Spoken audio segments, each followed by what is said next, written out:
आज बाजार में कई तरह के केमिकल बेस्ड विदेशी परफ्यूम अवेलेबल हैं, लेकिन इत्र का भी एक जमाना था।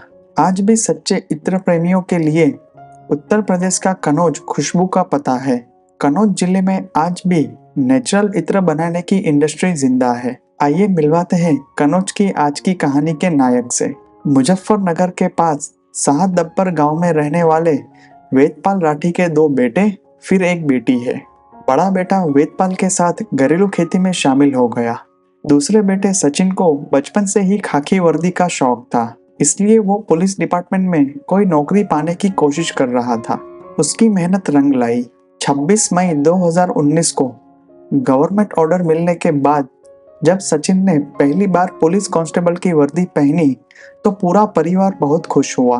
ट्रेनिंग के बाद उन्हें पहली पोस्टिंग कनौज से 20 किलोमीटर दूर विष्णुगढ़ थाने के धरनिधिरपुर नगरिया गांव पुलिस चौकी पर मिली। जैसा कि हर मिडिल क्लास फैमिली में होता है, जब बेटे को सरकारी नौकरी मिल जाती है तो परिवार और रिश्तेदार उसके लिए दुल्हन ढूंढने का काम शुरू कर देते हैं। सचिन ने अपने माता पिता से कहा कि मैं 3-4 साल तक शादी नहीं करना चाहता। उन्होंने तो मना कर दिया, लेकिन माता पिता ने अपने तरीके से अच्छी दुल्हन ढूंढने की तलाश जारी रखी। अगस्त 2023 में माता पिता की मेहनत रंग लाई और उन्होंने जो दुल्हन चुनी वो ऐसी थी कि सचिन के मना करने का कोई सवाल ही नहीं था। सचिन की तरह कोमल देशवाल नाम की लड़की, जिसका सिलेक्शन पुलिस कांस्टेबल के लिए हुआ था, वह सचिन की ही जाति के एक संस्कारी परिवार की बेटी थी और दिखने में सुंदर भी थी। कोमल कनौज जिले के सोरीखा थाने में महिला कांस्टेबल की पोस्ट पर थी। सचिन अपने माता पिता की पसंद से खुश हुआ था और उन्होंने इस बात पर अपनी मोहर लगा दी। दोनों पक्षों के बड़े बुजुर्गों की मौजूदगी में रिश्तेदारी तय की गई और साथ ही दोनों पक्षों ने मिलकर शादी की तारीख भी तय कर ली। शादी की तारीख 5 फरवरी 2024 तय की गई। सगाई और शादी के बीच का टाइम दोनों के लिए काफी मजेदार होता है। हालांकि 5 फरवरी 2024 आने में ज्यादा देर नहीं थी, फिर भी दोनों छुट्टी की अरेंजमेंट करके मिलते थे और अच्छे फ्यूचर के सपनों के बारे में बात करते रहे।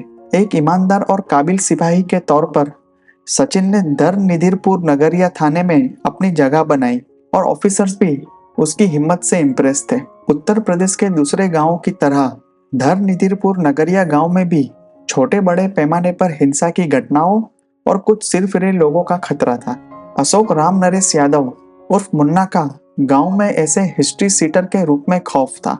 अशोक यादव उर्फ मुन्ना की कहानी ये थी कि साल 1998 में गांव में दो ग्रुप्स के बीच झगड़ा हुआ और दूसरे ग्रुप ने बीच बाजार में अशोक के बड़े भाई अनिल उर्फ गुड्डू की तलवार से हत्या कर दी। उसके बड़े भाई का हत्यारा कौन है, ये जानने के बाद अशोक यादव के मन में बदला लेने की आग जल रही थी, लेकिन वो सही मौके का इंतजार कर रहा था। उस हत्यारे को मारने के बाद जेल जाना उसे मंजूर नहीं था।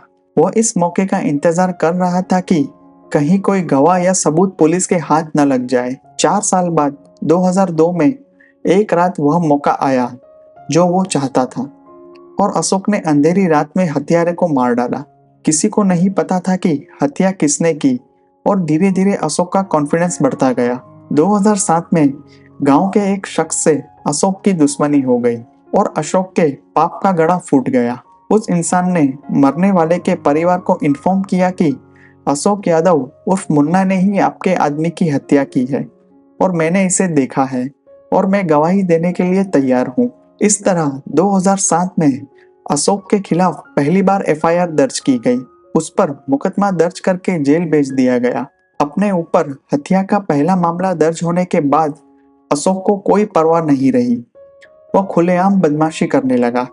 लड़ाई झगड़े आम थे।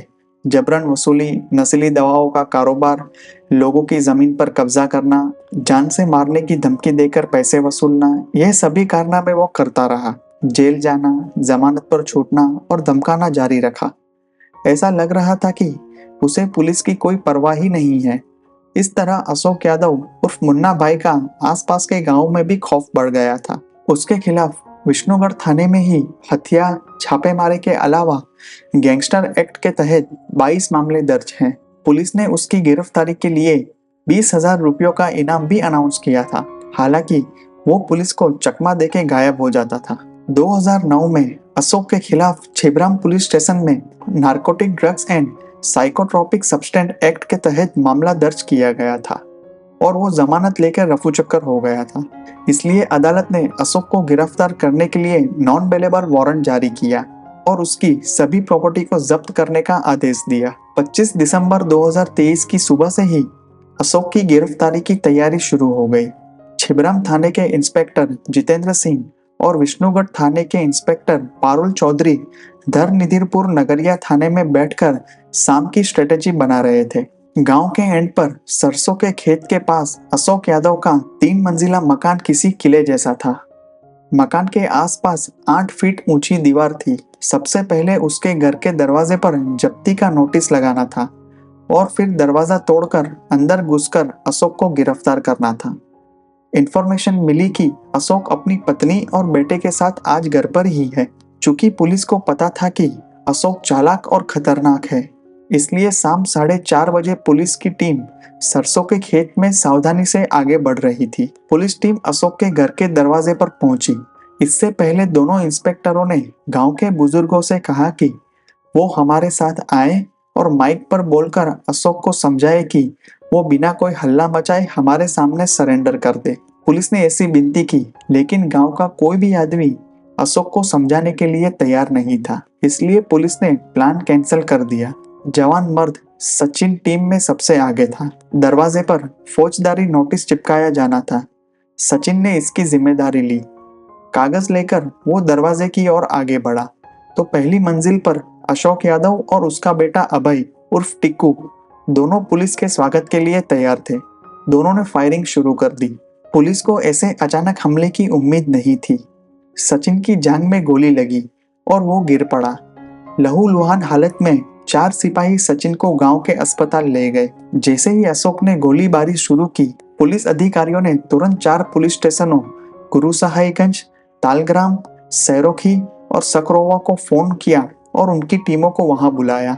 8 फीट ऊंची दीवार और 3 मंजिला इमारत में पुलिस का काम मुश्किल था। पहली और दूसरी मंजिल से बाप बेटा फायरिंग कर रहे थे। सामने पुलिस भी फायरिंग कर रही थी। सचिन राठी को लोकल हॉस्पिटल ले जाया गया, लेकिन चोट गंभीर थी। इसलिए डॉक्टरों ने बेसिक इलाज के बाद उसे तुरंत कानपुर के किसी बड़े हॉस्पिटल में ले जाने को कहा। सचिन के साथी सिपाही चिंतित थे। सभी को एम्बुलेंस में बिठाया गया और सचिन को कानपुर के रीजेंसी हॉस्पिटल ले जाया गया। वहां सचिन का इलाज चल रहा था और दूसरी ओर धरनिधिरपुर नगरिया में आमने सामने की फायरिंग चल रही थी। फोर्स बढ़ने पर पुलिस दरवाजा तोड़कर घर में घुसी। उस समय अंधेरा हो चुका था और एटमॉस्फेयर में फॉग छाया हुआ था। इसका फायदा उठाकर अशोक और उसके बेटे टीकू ने भागने की कोशिश की, लेकिन घायल सचिन की हालत देखकर पुलिस किसी भी कीमत पर इस बाप बेटे को पकड़ना चाहती थी। इससे पहले कि बाप बेटा भागते या पुलिस के खिलाफ कुछ करते, पुलिस ने फायरिंग कर दी। दोनों के पैरों में गोली लगी और दोनों गिर पड़े तो पुलिस ने उन्हें पकड़ लिया। दोनों बाप बेटों को लोकल हॉस्पिटल ले गए, लेकिन चोटों की गंभीरता को समझने के बाद सफिशिएंट देखभाल के साथ दोनों को तिरवानी मेडिकल कॉलेज अस्पताल में भर्ती कराया गया। दोनों अपराधी पकड़े गए। इस समय अशोक की पत्नी भी घर में थी, इसलिए पुलिस ने उसे भी अपराध में सहयोगी के तौर पर गिरफ्तार कर लिया। अब सभी को सचिन की चिंता होने लगी तो सचिन के दोस्त और पुलिस अधिकारी कानपुर रीजेंसी हॉस्पिटल पहुंच गए। ऑपरेशन थिएटर के बाहर चिंतित चेहरों के साथ खाकी वर्दीधारियों की भीड़ खड़ी थी। ऑपरेशन थिएटर से गंभीर चेहरों के साथ डॉक्टरों की एक टीम निकली और कहा कि माफ करना, हमने काफी कोशिश की लेकिन मरीज को बचा नहीं सके। सभी पुलिसकर्मी हैरान होकर खामोश हो गए। डॉक्टर ने समझाया, हमने पाया कि जांघ पर कारतूस लगने से मेन ब्लड वेसल कट गई थी, लेकिन यहाँ लाने से पहले खून काफी बह गया था, इसलिए बीपी बिल्कुल कम हो गया और इस वजह से हार्ट अटैक आ गया। We are sorry. Dharnidhirpur Nagariya थाने के साथियों की आंखें नम हो गई। उन्हें इस बात का अंदाजा नहीं था कि अब तक उनके साथ रहने वाला हंसता खेलता शरारती दोस्त अचानक इस तरह से चला जाएगा। 2 दिन पहले एक साथ नाश्ता करते समय सचिन ने हंसते हुए सभी को धमकी दी कि 5 फरवरी को तुम में से जो भी मेरी शादी में नहीं आएगा, मैं उसका एनकाउंटर कर दूंगा। 40 दिनों के बाद कोमल को 28 साल के सचिन, जिससे उसकी शादी होनी थी, उसे लाश से लिपटकर फूट फूट कर रोते हुए एक भी पुलिसकर्मी नहीं देख सका। पोस्टमार्टम के दौरान डॉक्टर ने बताया कि सचिन की जांघ बार बोर की कारतूस से फट गई थी। ऐसे कारतूस को यूपी के लोग हाथी मार कहते हैं, क्योंकि इसका इस्तेमाल बड़े जानवरों के शिकार में किया जाता है। सचिन की बॉडी को धर्मनिधिपुर नगरिया पुलिस लाइन लाया गया। समाज कल्याण मंत्री असीम अरुण, डीएम, आईजी और एसपी पुलिस कर्मियों समेत सभी ने हथियार झुकाकर सचिन को सलाम किया। इस दौरान कोमल बॉडी के पास खड़ी थी। अंतिम संस्कार उसके गांव कुरुनगर में किया जाना था। सभी दोस्त भी वहां जा रहे थे। असीम अरुण, डीएम, आईजी और एसपी बॉडी को व्हीकल तक ले गए। ऐलान किया गया कि सचिन के परिवार को टोटल 1,45,00,000 की रकम दी जाएगी। उन लोगों द्वारा बताए गए किसी एक इंसान को सरकारी नौकरी भी दी जाएगी। जब अशोक यादव और उसके बेटे को अस्पताल से छुट्टी मिल गई और पुलिस वैन में कनौज जेल ले जाया जा रहा था, तो परेशान अशोक ने हाथ जोड़कर विनती की कि रास्ते में मेरा एनकाउंटर ना करे। जेल पहुंचने के बाद उसके तेवर ही बदल गए।